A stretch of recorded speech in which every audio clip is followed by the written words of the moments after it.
Dear student, आपका स्वागत है हमारे इस चैनल आचार्य फिजिक्स में।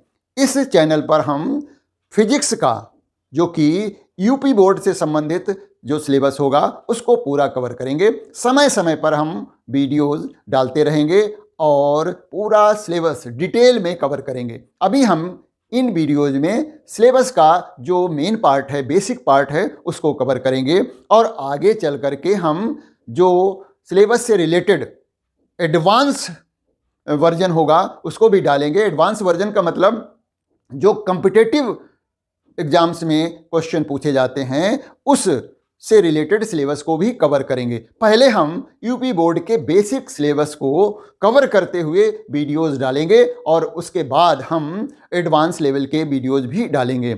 जब आप मेरे वीडियोज को अच्छी तरह से देख करके समझेंगे तो निश्चित रूप से आप अपने को फिजिक्स में, भौतिक विज्ञान में कंफर्टेबल पाएंगे और जिस तरह की आपको प्रॉब्लम हो रही है फिजिक्स में वो आगे नहीं होगी। यदि मान लिया कोई प्रॉब्लम होती भी है तो आप कमेंट करके हमसे अपनी प्रॉब्लम डिस्कस भी कर लेंगे। हो सकता है कि आप जो है स्कूल को किसी कारणवश अटेंड न कर पा रहे हों या कहीं दूसरी जगह भी आप न पढ़ पा रहे हों, तो आप जब हमारे वीडियोज को देखेंगे तो आपको निश्चित रूप से जो है फिजिक्स, भौतिक विज्ञान समझ में आने लगेगी। तो हम शुरू करते हैं प्रकाशिकी। तो प्रकाशिकी क्या है?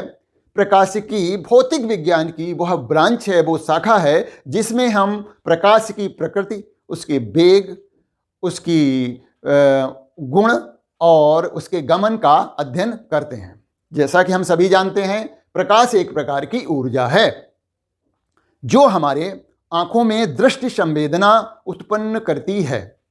अर्थात जब किसी वस्तु से प्रकाश परावर्तित होकर के हमारी आंख में जाता है तो हम उस वस्तु को देख पाते हैं। देखने के लिए प्रकाश का होना जरूरी है। आंखों के रहते हुए हमें वस्तुएं नहीं दिखाई देंगी यदि वो अंधेरे में रखी हुई हैं। पूरी तरह से प्रकाश यदि नहीं है तो हम उन वस्तुओं को नहीं देख पाएंगे, क्योंकि देखने के लिए ये एक शर्त है कि उन वस्तुओं से जिनको हम देखना चाह रहे हैं उनसे प्रकाश परावर्तित होकर के हमारी आंख में जाए और आंख के अंदर जो हमारा आंख के अंदर पर्दा है जिसको हम रेटिना कहते हैं उस पर प्रतिबिंब बने और उस प्रतिबिंब को हम अपने मस्तिष्क की सहायता से देख पाते हैं। तो आगे बढ़ते हैं कि प्रकाश का परावर्तन क्या है। प्रकाश का परावर्तन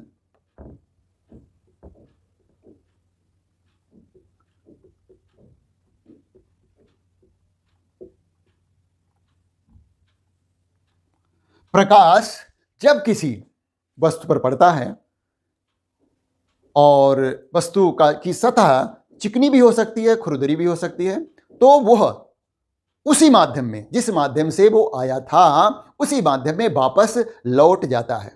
इस घटना को हम प्रकाश का परावर्तन कहते हैं। यानी प्रकाश के परावर्तन में जो है जिस माध्यम से प्रकाश आ रहा होता है, टकराने के पश्चात, सतह पर टकराने के पश्चात वापस उसी माध्यम में लौट जाता है, तो यह घटना प्रकाश का परावर्तन कहलाती है। अब प्रकाश का परावर्तन दो तरह से हो सकता है। तो परावर्तन के प्रकार, प्रकाश के परावर्तन के प्रकार, पहला है हमारा नियमित परावर्तन। नियमित परावर्तन जिसको हम कहते हैं रेगुलर रिफ्लेक्शन। तो इस परावर्तन में क्या होता है कि जब प्रकाश किसी चिकने सतह पर डाला जाता है तो आपतित होने वाली समांतर किरणें परावर्तन के पश्चात भी एक दूसरे के समांतर ही रहती हैं। इस प्रकार के परावर्तन को हम नियमित या रेगुलर रिफ्लेक्शन कहते हैं। तो नियमित परावर्तन में क्या होता है, देखिए ये सतह कैसी है, ये चिकनी है, पॉलिश्ड है, और इस पर आपतित होने वाली किरणें जो हैं एक दूसरे के समांतर हैं। तो इस प्रकार के परावर्तन में क्या होगा कि जो परावर्तित किरणें होंगी वो भी एक दूसरे के समानांतर ही रहेंगी। तो ये हमारा नियमित परावर्तन है। ये है आपतित किरणें और ये हैं परावर्तित किरणें। परावर्तित किरणें, आने वाली किरणें समांतर हैं और परावर्तित होने के पश्चात भी किरणें समांतर ही रहती हैं। और यहां पर सतह जो है एकदम से चिकनी होनी चाहिए। दूसरा जो परावर्तन होता है वो अनियमित परावर्तन होता है। अनियमित परावर्तन, जिसको हम इर्रेगुलर रिफ्लेक्शन कहते हैं।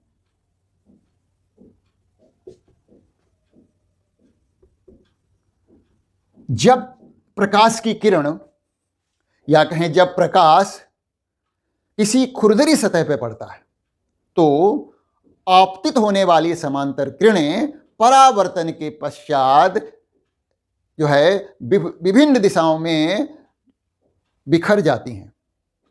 अब क्या हो रहा है कि जो आने वाली किरणें हैं, आपतित होने वाली किरणें हैं, वो तो एक दूसरे के समांतर हैं और वो कहां पर आपतित हो रही हैं? किसी खुरदरी सतह पर आपतित हो रही हैं। तो परावर्तन के पश्चात वो विभिन्न दिशाओं में चली जाएंगी, अब एक दूसरे के समांतर नहीं रहेंगी। मतलब ये मान लिया हमारा एक सतह है जो कि खुरदरी है। अब इस पर होने वाली आपतित किरणें तो मैंने समांतर ली, लेकिन जब ये किरणें परावर्तित होंगी टकराने के पश्चात, तो ये देखिए कोई किरण ऐसे जाएगी, कोई ऐसे चली जाएगी और कोई हो सकता है ऐसे चली जाए। तो ये आपतित किरणें हो गई और ये परावर्तित हो गई। तो परावर्तित किरणें अब देखिए विभिन्न दिशाओं में जा रही हैं, जबकि आने वाली किरणें एक दूसरे के समांतर हैं। जो आपतित किरणें जो हैं वो एक दूसरे के समांतर ली गई हैं और जब ये खुरदरी सतह पे पड़ रही हैं तो उसी माध्यम में ये लौट रही हैं, यानी उनका परावर्तन हो रहा है, तो वो विभिन्न दिशाओं में जा रही हैं, एक दूसरे के समांतर नहीं रह रही हैं। तो ये परावर्तन जो है अनियमित परावर्तन है। हमारे दैनिक जीवन से संबंधित अधिकतर चीज़ों की सतहें जो होती हैं वो इस तरह से खुरदरी ही होती हैं। चिकनी सतह तो जैसे समतल दर्पण है, उसको हम चिकना ले सकते हैं, या कुछ और भी सतहें चिकनी हो सकती हैं, लेकिन अधिकतर सतहें जो हैं वो खुरदरी होती हैं। जैसे कि पेपर का पेज देखने में तो बहुत चिकना जैसा दिखता है, लेकिन वो भी बहुत ज़्यादा ही खुरदरा होता है। तो प्रकाश की किरण जब उस किसी पुस्तक के पृष्ठ पर पड़ती हैं तो वो विभिन्न दिशाओं में परावर्तित होती हैं। मतलब बुक के पृष्ठ से परावर्तित किरणें भी अनियमित होती हैं, यानी वहां से भी प्रकाश का अनियमित परावर्तन हो रहा होता है। इसीलिए हम किसी भी दिशा से हम पुस्तक के उस पृष्ठ को देख सकते हैं, उसमें क्या लिखा है देखा जा सकता है। जबकि यदि यहां पर नियमित परावर्तन हो रहा होता तो हम केवल किसी विशेष दिशा से ही उस पृष्ठ को देख पाते। तो ये अनियमित परावर्तन ही है जो कि हमें उस पृष्ठ पर लिखी हुई जो है किसी भी संख्या को, किसी भी अक्षर को, किसी भी शब्द को विभिन्न दिशाओं में देखने में मदद करता है। तो परावर्तन में हमें ये बात कुछ याद रखनी है कि देखिए परावर्तन में क्या होता है कि प्रकाश आता है, उसका कुछ वेग होता है और परावर्तन के पश्चात भी वेग उसका उतना ही रहता है। यानी परावर्तन में क्या परिवर्तित नहीं होता है उसको हम रखेंगे अपने दिमाग में। क्या परावर्तन में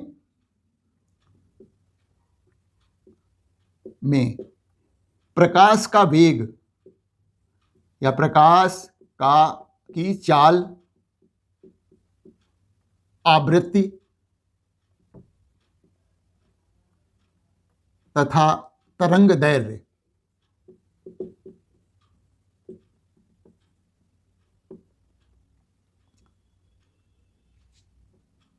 परिवर्तित नहीं होती है, नहीं होती है। प्रकाश की चाल परिवर्तित नहीं होती, आवृत्ति में भी कोई परिवर्तन नहीं होता है और तरंग दैर्घ्य में भी कोई परिवर्तन नहीं होता है। हाँ, परिवर्तन के पश्चात उसकी तीव्रता, प्रकाश की तीव्रता परिवर्तित हो सकती है। प्रकाश की तीव्रता परिवर्तित हो सकती है, होती है लिख सकते हैं यहां पर, यानी प्रकाश की तीव्रता जो है परिवर्तित हो जाएगी ज्यादातर केस में, और जबकि उसकी चाल, आवृत्ति और तरंग दैर्घ्य परिवर्तित नहीं होगी। ये हम कंक्लूजन के रूप में याद रख सकते हैं। अब हम बात करेंगे परावर्तन के नियम। इस जो अनियमित परावर्तन को विसरित परावर्तन भी कहते हैं, इसका दूसरा नाम है विसरित परावर्तन। हालांकि ये सब चीजें आप लोग पढ़ चुके हैं लोअर क्लास में, ये केवल हम एक तरह से रिवीजन के रूप में इसको पढ़ रहे हैं, जिससे कि हमें आगे ये चीजें ज्यादा समझ में आए। तो परावर्तन के नियम, परावर्तन के नियम, मेरी समझ से ये भी आपको मालूम होगा क्योंकि ये छोटी क्लास में पढ़ाया जा चुका है, फिर भी इसको देख लेते हैं। तो परावर्तन का पहला नियम है क्या? आपतित किरण,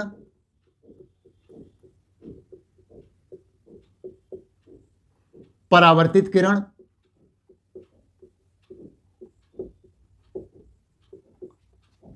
तथा आपतन बिंदु पर अभिलंब या लंब कह सकते हैं। आपतित किरण, परावर्तित किरण और आपतन बिंदु पर अभिलंब, ये तीनों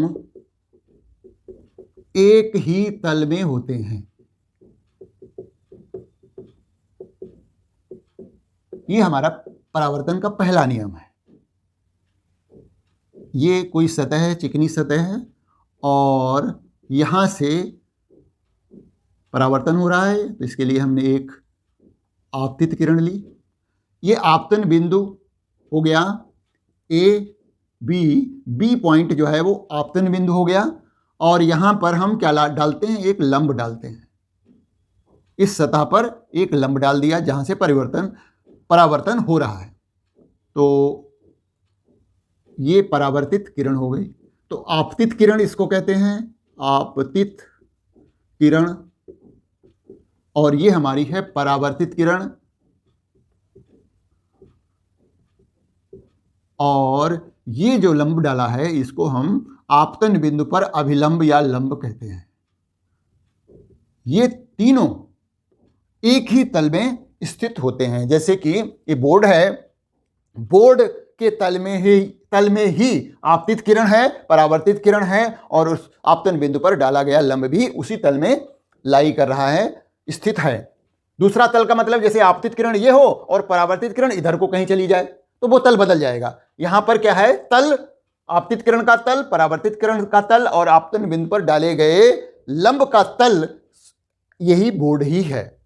इसका मतलब ये तीनों एक ही तल में स्थित होते हैं। दूसरा बहुत ही आसान नियम है कि आपतन कोण सदैव परावर्तन कोण के बराबर होता है। आपतन कोण कौन सा होता है? आपतित किरण और आपतन बिंदु पर डाले गए अभिलंब के बीच का कोण, ये वाला कोण जो है आपतन कोण कहलाता है। यानी कोण आई जो है वो आपतन कोण है, और परावर्तित किरण और अभिलंब के बीच बना कोण परावर्तन कोण कहलाता है। तो कोण आई बराबर कोण आर है। कोण आई आपतित किरण और अभिलंब के बीच का कोण, और परावर्तित किरण और अभिलंब के बीच बने कोण को परावर्तन कोण आर कहते हैं। और परावर्तन के नियम के अनुसार ये दोनों आपस में बराबर होते हैं। तो आपतन कोण सदैव परावर्तन कोण के बराबर होता है। तो ये हो गए परावर्तन के नियम। अब जब परावर्तन होता है तो क्या बनता है? प्रतिबिंब बनता है। अब हम बात प्रतिबिंब की करेंगे कि किस तरह से प्रतिबिंब बनता है और प्रतिबिंब किस किस तरह के हो सकते हैं, उनकी बात करेंगे। प्रतिबिंब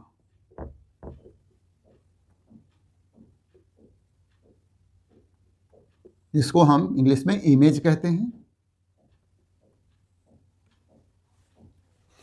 जब प्रकाश की किरणें किसी वस्तु से आती हैं और परावर्तन के पश्चात, परावर्तन आगे चल के हम अपवर्तन भी पढ़ेंगे, तो परावर्तन या अपवर्तन के पश्चात जिस बिंदु पर मिलती हैं या मिलती हुई प्रतीत होती हैं, उस बिंदु पर पहली वस्तु का प्रतिबिंब बन जाता है। या हम कह सकते हैं किसी वस्तु के किसी बिंदु से चलने वाली प्रकाश की किरण परावर्तन या अपवर्तन के पश्चात जिस बिंदु पर मिलती हैं या मिलती हुई प्रतीत होती हैं, उस बिंदु को पहले बिंदु का प्रतिबिंब कहते हैं। वो बिंदु जो है विभिन्न जगहों पर स्थित हो सकते हैं, तो पूरी वस्तु का प्रतिबिंब भी इसी तरह से बनता है। हम एक बिंदु को लें और उससे चलने वाली विभिन्न प्रकाश की किरणें परावर्तन या अपवर्तन के पश्चात जिस किसी बिंदु पर मिलेंगी या मिलती हुई प्रतीत होंगी, वो पहले बिंदु का प्रतिबिंब हो जाएगा। अब प्रतिबिंब दो तरह के होते हैं। एक तो होता है वास्तविक प्रतिबिंब। तो ये वास्तविक प्रतिबिंब, जैसा कि नाम है, यहां पर किरणें क्या होंगी? वास्तव में मिलेंगी। परावर्तन के या अपवर्तन के पश्चात किरणें वास्तव में मिलेंगी। तो हम इसको लिखेंगे क्या? किसी बिंदु वस्तु, पॉइंट ऑब्जेक्ट, किसी बिंदु वस्तु से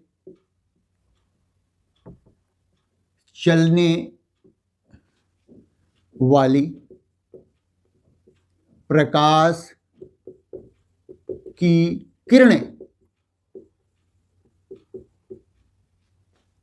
परावर्तन या अपवर्तन के पश्चात जिस दूसरे बिंदु पर वास्तव में मिलती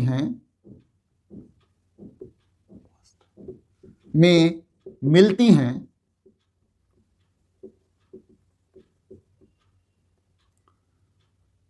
उसे पहली वस्तु का वास्तविक प्रतिबिंब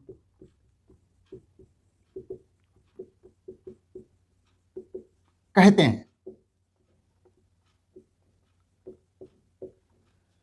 तो यहां पर किसी बिंदु वस्तु, पॉइंट ऑब्जेक्ट से चलने वाली प्रकाश की किरणें परावर्तन या अपवर्तन के पश्चात जिस बिंदु पर वास्तव में मिलेंगी, तो वह बिंदु जो है पहले बिंदु का वास्तविक प्रतिबिंब होगा। तो इस प्रतिबिंब को हम पर्दे पर प्राप्त कर सकते हैं।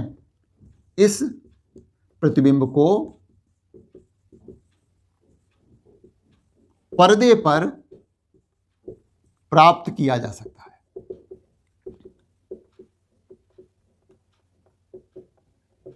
तो वास्तविक प्रतिबिंब को पर्दे पर हम प्राप्त कर सकते हैं। दूसरा प्रतिबिंब जो होता है वो आभासी होता है, जैसा कि इसका नाम है आभासी प्रतिबिंब।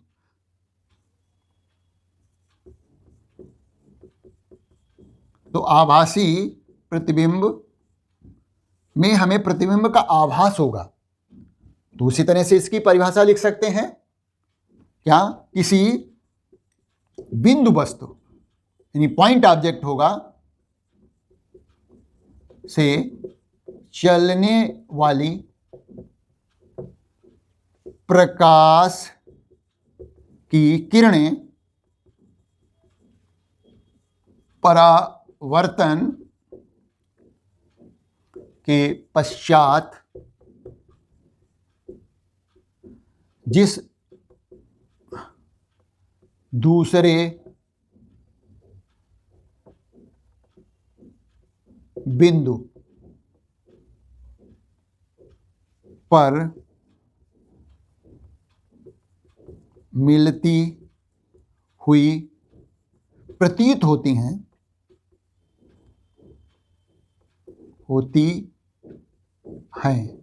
या जिस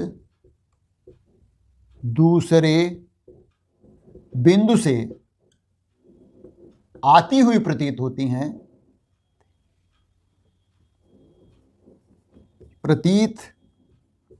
हैं, उसे पहली बिंदु का आभासी प्रतिबिंब कहते हैं। आभासी प्रतिबिंब कहते हैं।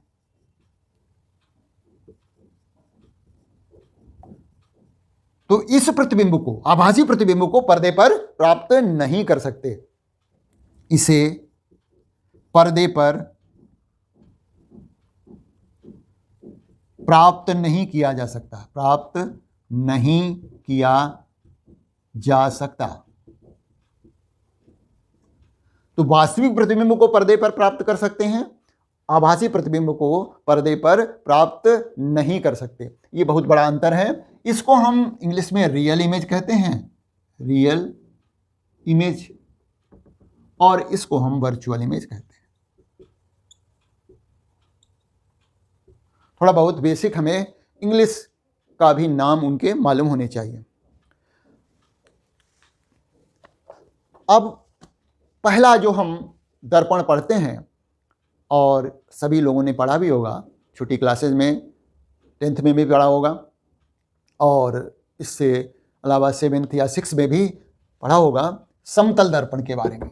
तो समतल दर्पण में प्रतिबिंब जो बनता है वो कैसा होता है, उसकी थोड़ा बात कर लेते हैं। फिर हम अपने मेन सिलेबस, जो कि क्लास 12th का यूपी बोर्ड का सिलेबस है, उस पर आ जाएंगे। ये तो अभी केवल बेसिक था, जो कि हम लोअर क्लासेज में पढ़ चुके हैं।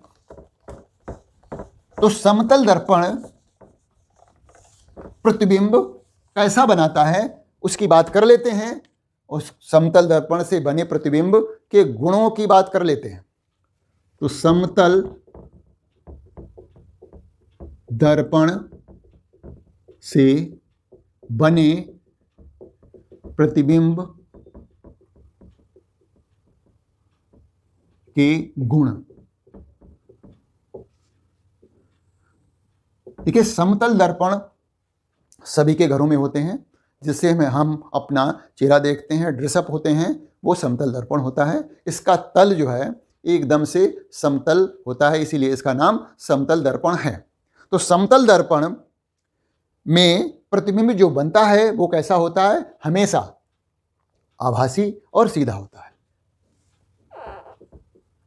समतल दर्पण से बना प्रतिबिंब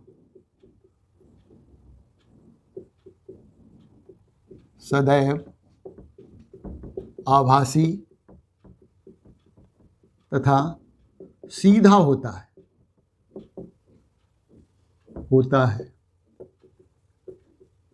दूसरा, देखा होगा कि जितनी बड़ी वस्तु होती है ठीक उतना बड़ा ही प्रतिबिंब बनता है। यह प्रतिबिंब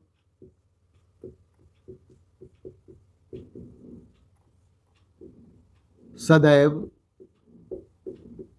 वस्तु के आकार के बराबर होता है नहीं, प्रतिबिंब का आकार उतना ही होता है जितना कि वस्तु का आकार होता है। तीसरा,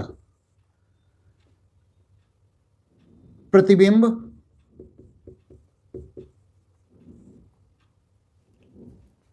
दर्पण से, समतल दर्पण से या दर्पण से पीछे ठीक उतनी ही दूरी पर बनता है जितनी दूर पर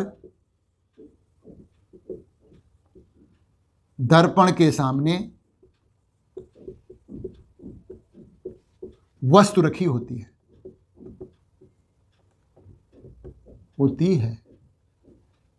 दर्पण से वस्तु की दूरी और दर्पण से प्रतिबिंब की दूरी समान होती है, इसको हम शॉर्ट में कह सकते हैं। चौथा एक गुण होता है कि समतल दर्पण से बना प्रतिबिंब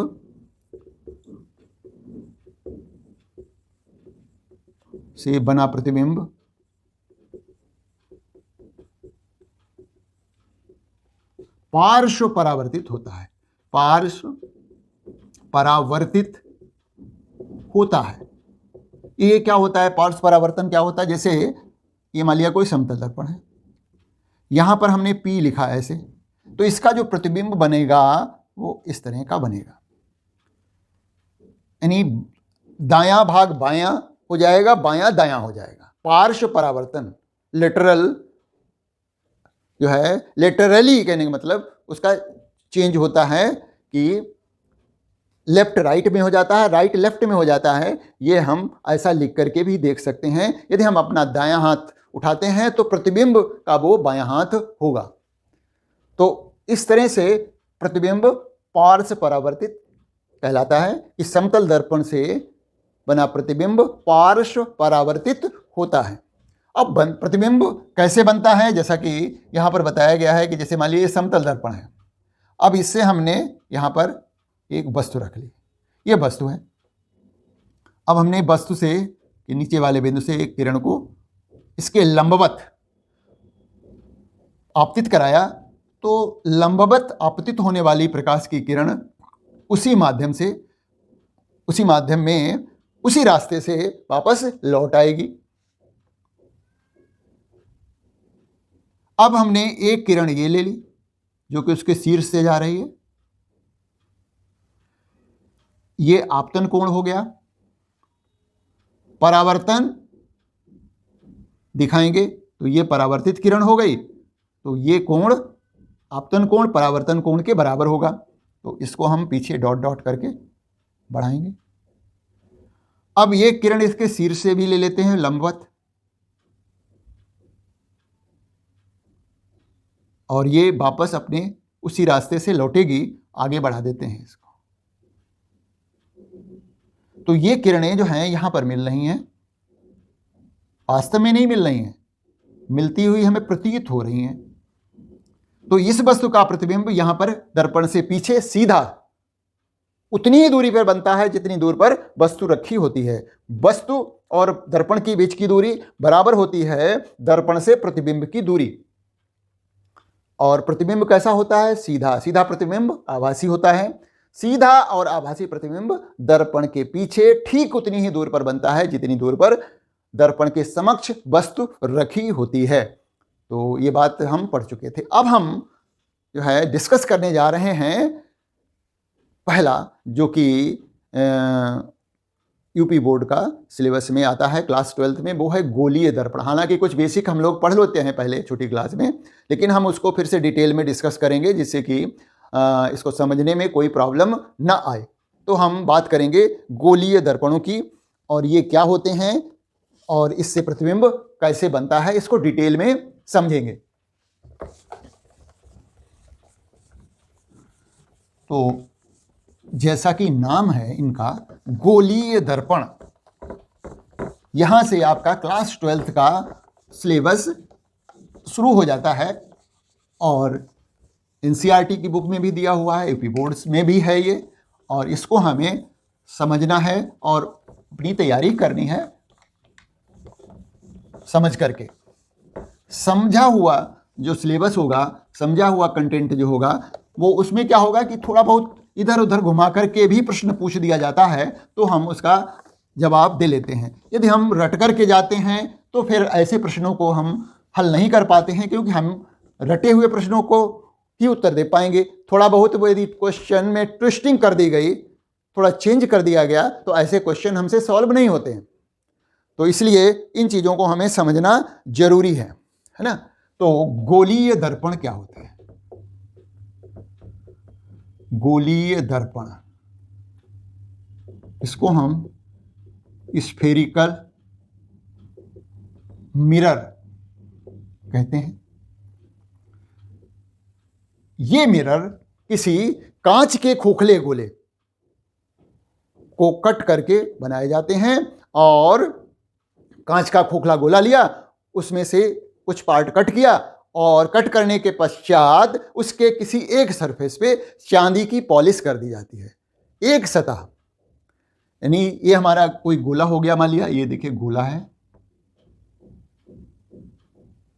अब इस गोले का हम एक पार्ट थोड़ा सा कट करेंगे। देखिए मान लिया हमने ये वाला पोर्शन कट कर लिया, इतना पोर्शन कट कर लिया। अब इस कट किए गए पोर्शन में क्या करेंगे, एक तरफ पॉलिश कर देंगे। मान लिया हमने इसकी एक सतह पर पॉलिश कर दी, तो ये एक गोलीय दर्पण बन गया। तो एक तो इस तरह का गोलीय दर्पण हुआ। अच्छा, यदि मान लिया इधर से हम कट करें और इसमें अंदर की तरफ से पॉलिश कर दें, तो ये देखिए दूसरे तरह का एक गोलीय दर्पण बन जाता है। तो गोलीय दर्पण क्या होते हैं, सदैव किसी कांच के खोखले गोले को काट कर बनाए जाते हैं, जिसकी एक सतह पॉलिश्ड होती है, एक सतह पर पॉलिश कर दी जाती है, और विशेषकर चांदी की पॉलिश करते हैं, या इस तरह से किसी चमकदार वस्तु मटेरियल की जो है पॉलिश कर देते हैं, जिससे कि उस पर पड़ने वाला प्रकाश जो है परावर्तित होने लगे। तो इस तरह से दो तरह के गोलीय दर्पण होते हैं। पहला गोलीय दर्पण, यानी गोलीय दर्पण के प्रकार क्या होंगे, गोलीय दर्पण के प्रकार, गोलीय दर्पण के प्रकार, टाइप ऑफ स्फेरिकल मिरर। पहला है अवतल दर्पण। अवतल दर्पण, इसको इंग्लिश में कहते हैं कॉनकेव मिरर।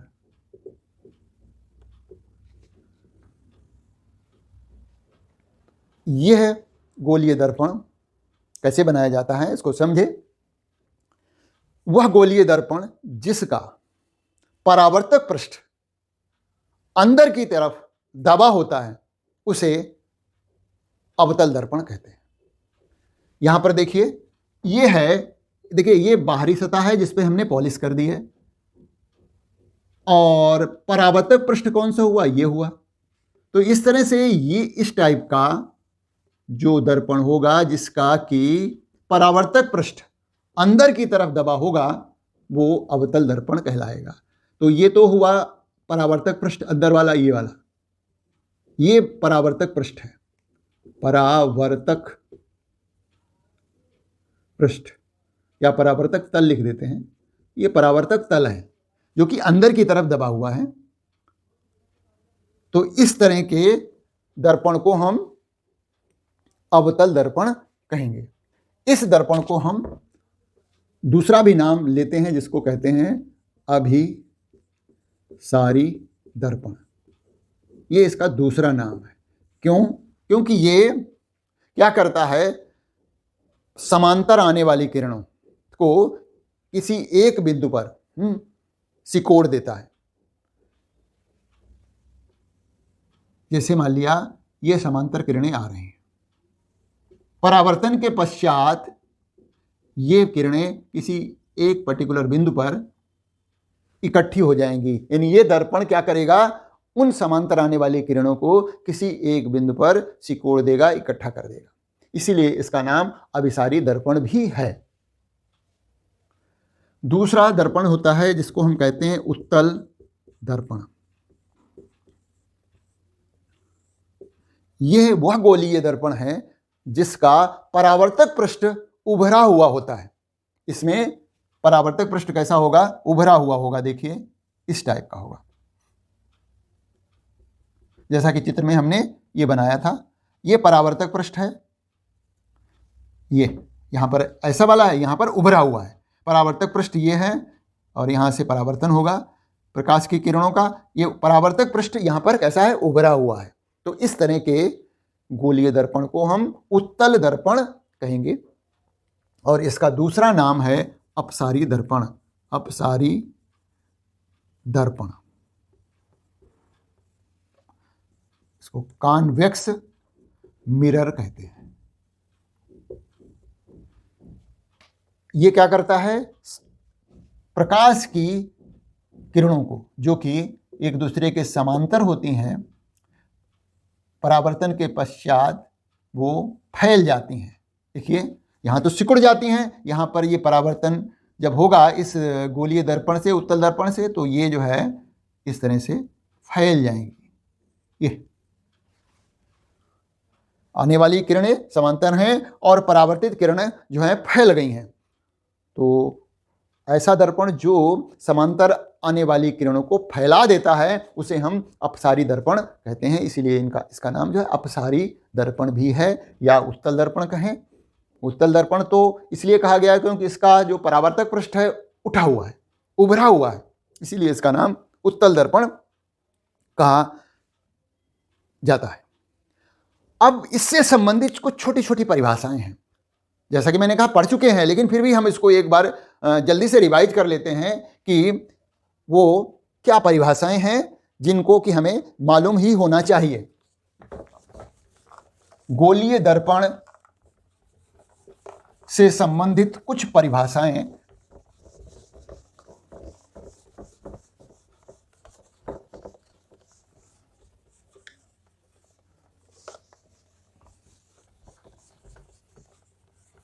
गोलीय दर्पण से संबंधित कुछ परिभाषाएं।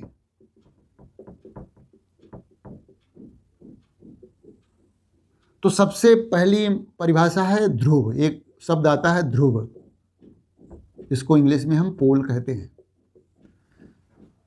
ये क्या होता है? यह गोलीय दर्पण के परावर्तक पृष्ठ के मध्य में स्थित बिंदु जो होता है उसे हम गोलीय दर्पण का ध्रुव कहते हैं। ये देखिए परावर्तक पृष्ठ हो गया, ये अवतल दर्पण है, इसके ठीक मध्य में एक बिंदु होता है, इस बिंदु को हम दर्पण का ध्रुव कहते हैं। ये परावर्तक पृष्ठ के ठीक मध्य में स्थित बिंदु ध्रुव कहलाता है। इसकी परिभाषाएं हम लिख नहीं रहे हैं क्योंकि परिभाषा नहीं पूछी जाएंगी, हमें उसका पहचान मालूम होनी चाहिए कि वो क्या होता है, कहाँ पर होता है, कैसा होता है ना।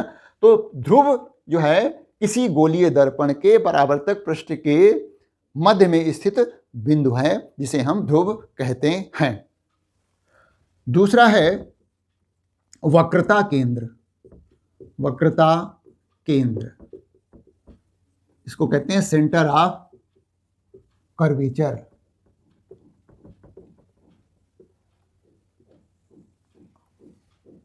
जैसा कि हम सभी जानते हैं कि इन गोलीय दर्पणों को किसी कांच के खोखले गोले से काटकर बनाया जाता है, तो उस कांच के गोले का कोई केंद्र होगा,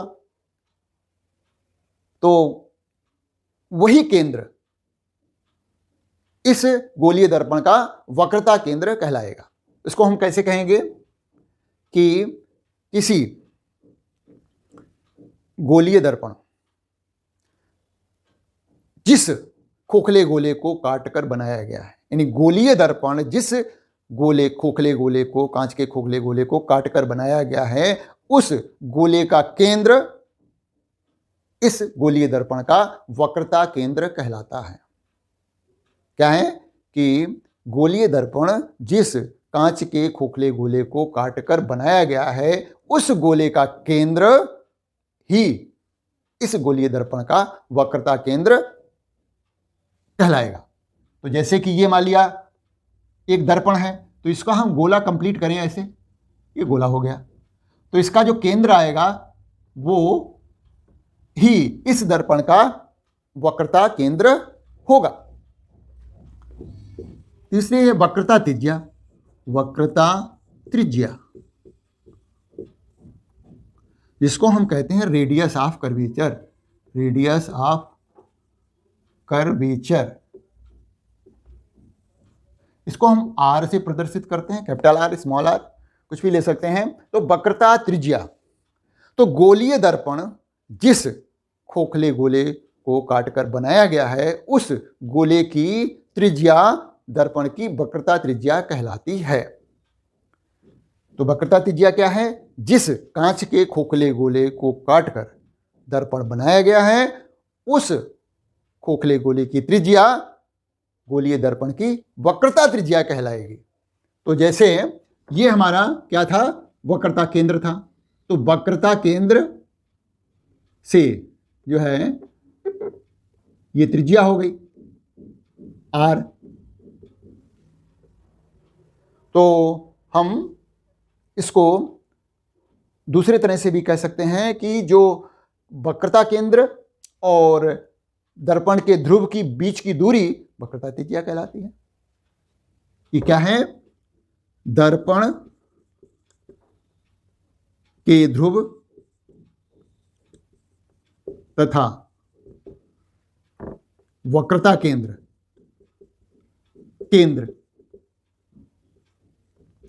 के बीच की दूरी वक्रता त्रिज्या कहलाती है। जो वक्रता केंद्र है और जो दर्पण का ध्रुव है, इन C और P बिंदुओं के बीच की दूरी को वक्रता त्रिज्या कहेंगे। या फिर कहें कि जो गोलीय दर्पण जिस खोखले गोले को काट करके बनाया जा रहा है, उस कांच के खोखले गोले की त्रिज्या ही इस गोलीय दर्पण की वक्रता त्रिज्या होगी। या फिर जो है वक्रता केंद्र और ध्रुव के बीच की दूरी वक्रता त्रिज्या कहलाती है। चौथा एक है मुख्य अक्ष। इसकी बार बार चर्चा की जाएगी। मुख्य अक्ष, ये मुख्य अक्ष क्या होता है? किसी गोलीय दर्पण के वक्रता केंद्र और उसके ध्रुव से पास होने वाली रेखा, सीधी रेखा, दर्पण का मुख्य अक्ष कहलाती है। ये मान लिया हमारा, देखिए दर्पण है, अवतल दर्पण है, इसका ये ध्रुव हो गया और ये मान लिया इसका वक्रता केंद्र हो गया C और P को मिलाने वाली सीधी रेखा ये मुख्य अक्ष कहलाएगी। ये दर्पण का मुख्य अक्ष होगी, ये सीधी रेखा जो C और P से जा रही होती है। C और P वक्रता केंद्र और ध्रुव को मिलाने वाली सीधी रेखा गोलीय दर्पण का मुख्य अक्ष कहलाएगी। मुख्य अक्ष, ये मुख्य अक्ष होता है। अब हम बात करेंगे मुख्य फोकस की, कि मुख्य फोकस क्या होता है। गोलीय दर्पण का मुख्य फोकस, ये 5वीं डेफिनेशन है मुख्य फोकस।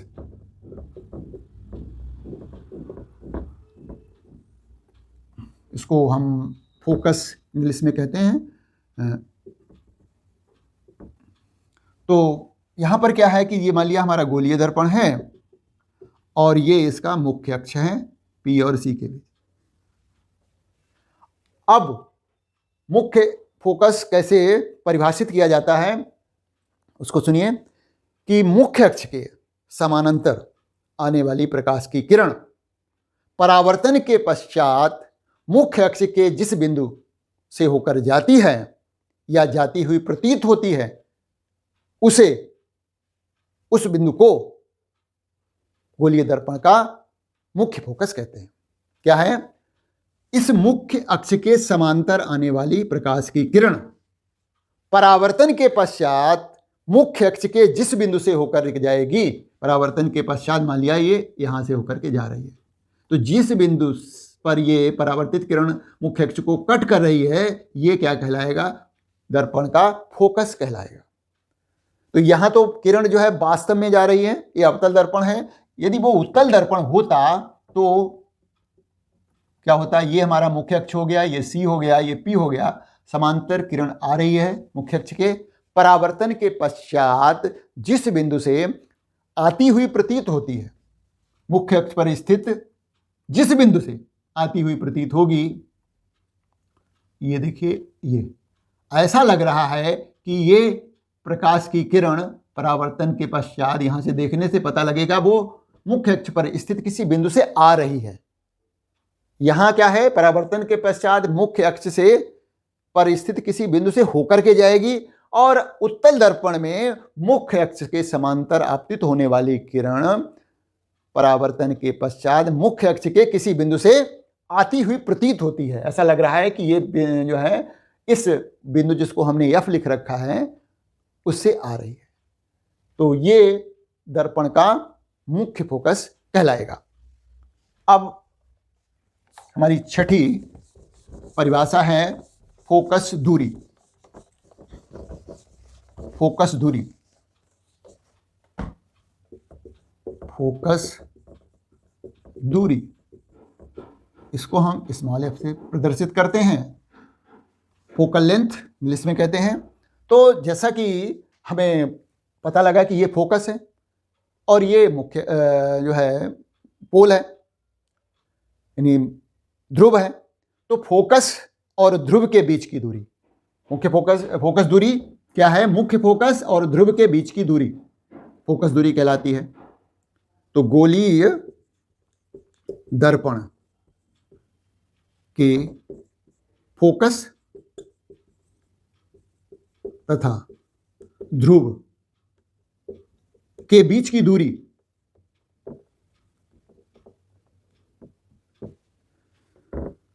गोलीय दर्पण की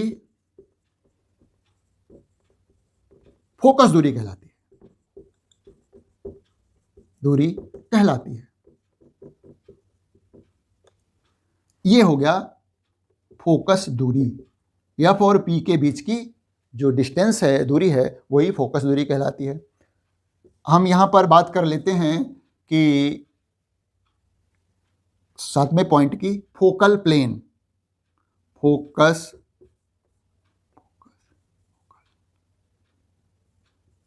तल। फोकस तल क्या होता है कि किसी गोलीय दर्पण के फोकस से पास होने वाला तल जो कि मुख्य अक्ष के लंबवत होता है, यानी मुख्य अक्ष के लंबवत, ये फोकस हो गया, और मुख्य अक्ष ये हो गया,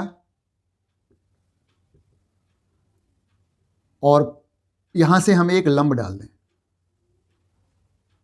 ये जो तल है जो कि इस गोलीय दर्पण के फोकस से पास हो रहा है और मुख्य अक्ष के लंबवत है, इस तल को जो कि फोकस से पास हो रहा है और मुख्य अक्ष के लंबवत है, इसको हम फोकस तल कहेंगे। फोकस तल, इसको फोकस तल कहते हैं। तो ये जो है कुछ छोटी छोटी परिभाषाएं थी। अब हम एक संबंध जो है जिसकी जरूरत पड़ेगी हमें, उसको भी लिख देते हैं डायरेक्ट। क्या कि गोलीय दर्पण की त्रिज्या और फोकस दूरी में संबंध। गोलीय दर्पण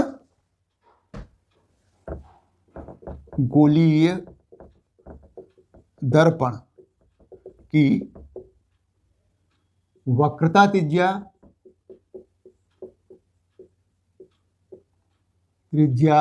तथा फोकस दूरी में संबंध। फोकस दूरी में संबंध। तो फोकस दूरी जो होती है, फोकस दूरी बराबर होती है वक्रता त्रिज्या बटे 2। एफ बराबर होता है r/2। तो फोकस दूरी जो होती है वो वक्रता त्रिज्या की आधी होती है, ये हम बात याद रखें।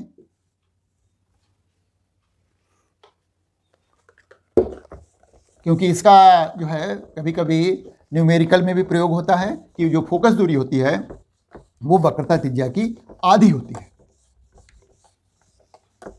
अब हम बात करेंगे गोलीय दर्पण से प्रतिबिंब बनाने के नियम, यानी गोलीय दर्पण से जो प्रतिबिंब बनते हैं उन के लिए हम कौन सी किरणें, आपतित किरणें लेंगे और परावर्तन के पश्चात वो कहाँ से होकर के जाएंगी, ये भी जानकारी हमें होनी चाहिए। तो गोलीय दर्पण से प्रतिबिंब बनाने के नियम, गोलीय दर्पण से प्रतिबिंब बनाने के नियम ये बहुत जरूरी है इनको जानना कि कोई भी प्रकाश की किरण जब गोलीय दर्पण पर आपतित हो रही होती है तो परावर्तन के पश्चात कहाँ से जाएगी, उन्हीं को हम नियम के रूप में लेते हैं। तो पहला है क्या कि मुख्य अक्ष के समानांतर आने वाली प्रकाश की किरण परावर्तन के पश्चात फोकस से होकर जाती है या फोकस से जाती हुई प्रतीत होती है। पहला नियम है ये, यानी मुख्य अक्ष के समांतर जो किरण आ रही है, कैसे मुख्य, इसको याद नहीं करना है, प्रैक्टिकली हमें देखना है और उसको समझना है। मुख्य अक्ष के समांतर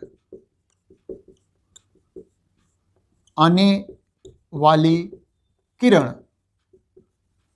परावर्तन के पश्चात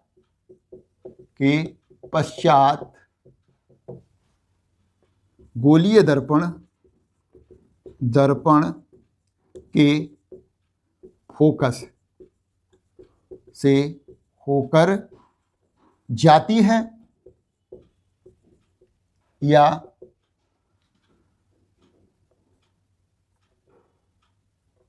फोकस से आती हुई प्रतीत होती है,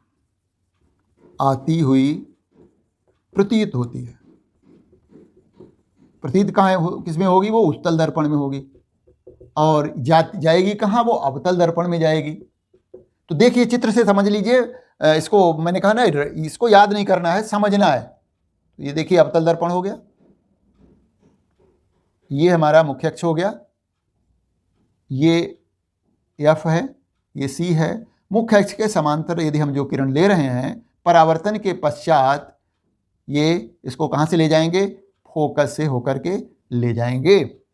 मुख्य अक्ष के समांतर आएगी किरण, परावर्तन के पश्चात फोकस से होकर के जाएगी। ये होगा अवतल दर्पण में। यदि यही काम उत्तल दर्पण का केस होगा तो देखिए यहाँ पर हम कैसे लेंगे, मुख्य अक्ष के समांतर प्रकाश की किरण आई, परावर्तन के पश्चात ये देखिए इस तरह से ऐसे जाएगी और ऐसा लगेगा ये फोकस से होकर के से आ रही है।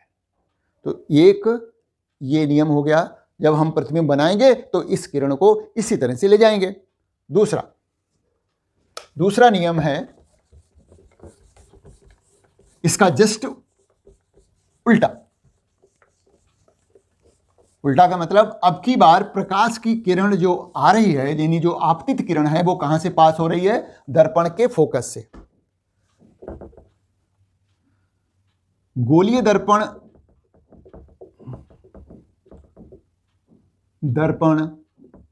के फोकस से होकर आने वाली या जाने वाली किरण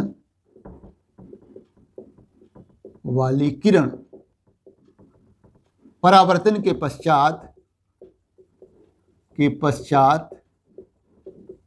मुख्य अक्ष के समांतर हो जाएगी, मुख्य अक्ष के समांतर हो जाएगी,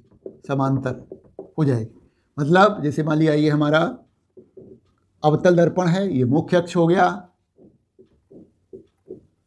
अब की बार प्रकाश की किरण कहां से आ रही है, पास होती हुई आ रही है, ये आ रही है फोकस से। परावर्तन जब होगा तो ये मुख्य अक्ष के समांतर हो जाएगी। ऐसा ही कुछ उत्तल दर्पण में होगा। ये उत्तल दर्पण है, उत्तल दर्पण में पीछे की तरफ फोकस और वक्रता केंद्र और लेते हैं। अब मुख्य अक्ष ये कहाँ से पास की तो नहीं हो सकती। हाँ, ये जो किरण है मुख्य फोकस की ओर जा रही होती है, यानी आपतित किरण कैसी लेनी है, मुख्य फोकस की तरफ जाती हुई। देखिए, मुख्य अक्ष के तरफ जा रही है, परावर्तन मुख्य फोकस की तरफ जा रही है, और परावर्तन के पश्चात उत्तल दर्पण में ये मुख्य अक्ष के समांतर हो जाएगी। यहां पर अवतल दर्पण में ये किरण, आपतित किरण मुख्य फोकस से पास हो रही होती है, परावर्तन के पश्चात मुख्य अक्ष के समांतर हो जाती है, और उत्तल दर्पण में आपतित किरण जो है फोकस की तरफ जाती हुई प्रतीत होती है और परावर्तन के पश्चात मुख्य अक्ष के समांतर हो जाती है। अंतिम नियम है कि जो किरण वक्रता केंद्र से होकर के जाती है वो परावर्तन के पश्चात उसी पथ से वापस लौट जाती है। अब की किरण कहां से ले रहे हैं हम? ये किरण जो है दर्पण के वक्रता केंद्र से जाती हुई हम लेंगे। फोकस है, ये हमारा वक्रता केंद्र है। किरण को वक्रता केंद्र से पास कराएंगे और ये आपतित किरण हो गई, और परावर्तित किरण भी क्या होगी, इसी रास्ते से वापस लौटेगी। उत्तल दर्पण का देख लीजिए, उत्तल दर्पण में ये F हो गया, ये C हो गया। यहाँ पर जो हमारी प्रकाश की किरण होगी वो इस वक्रता केंद्र जो कि दर्पण के पीछे है उस ओर जा रही होगी, क्योंकि रियल में तो जा नहीं सकती, क्योंकि ये बिंदु जो हैं दर्पण के पीछे हैं और पीछे की तरफ पॉलिश है। तो ये प्रकाश की किरण है, किधर जा रही है? वक्रता केंद्र की तरफ जा रही है उत्तल दर्पण में, परावर्तन के पश्चात वापस उसी रास्ते से लौटेगी। यदि ये तीन नियम या तीन ये प्रकाश की किरणें का परावर्तन आपको आता है तो आप जो है गोलीय दर्पणों से प्रतिबिंब बना सकेंगे, आसानी से बना सकेंगे। तो पहला शॉट में हम देख लें कि जो किरण मुख्य अक्ष के समांतर होगी, है ना, परावर्तन के पश्चात ये दर्पण के मुख्य फोकस से पास होगी। ऐसे जो किरण, इसका उल्टा, जो किरण दर्पण के, गोलीय दर्पण के मुख्य फोकस से पास हो रही होगी, ये मुख्य फोकस से पास हो रही है, परावर्तन के पश्चात मुख्य अक्ष के समांतर हो जाएगी। ये मुख्य अक्ष था हमारा, है ना, ये हमारा फोकस है, ये C है। तो यहाँ पर किरण जो है फोकस से होकर के जा रही है, परावर्तन के पश्चात मुख्य अक्ष के समांतर हो जाएगी। और तीसरी किरण जो हम लेते हैं वो है वक्रता केंद्र की से पास होने वाली या वक्रता केंद्र की तरफ जाने वाली। उत्तल दर्पण में हम वक्रता केंद्र की तरफ जाने वाली किरण लेते हैं, और यदि वो अवतल दर्पण होता है, ये हमारा P हो गया, ये F हो गया, ये C हो गया, तो यहाँ पर हम अवतल दर्पण से वक्रता केंद्र से पास होने वाली किरण ले सकते हैं। तो ये हमारी अलिया कोई किरण है जो कि वक्रता केंद्र से पास हो रही है, परावर्तन के पश्चात ये उसी रास्ते से वापस लौटती है। बस ये तीन हमें किरणें याद रखनी है कि किस तरह से परावर्तन इन किरणों का होता है। तो इसके आधार पर हम कोई भी प्रतिबिंब से को बना सकेंगे यदि हमें वस्तु की स्थिति मालूम हो। वस्तु की स्थिति दी गई है, दर्पण के समक्ष वस्तु कहाँ पर रखी है ये मालूम है, तो हम आसानी से इसका प्रतिबिंब बना पाएंगे। चलिए हम अब नेक्स्ट वीडियो में गोलीय दर्पण से प्रतिबिंबों का बनना सीखेंगे। गोलीय दर्पण का जो सूत्र है उसको ड्राइव करेंगे, उसको निकालेंगे, और फिर हम न्यूमेरिकल को भी डिस्कस करेंगे।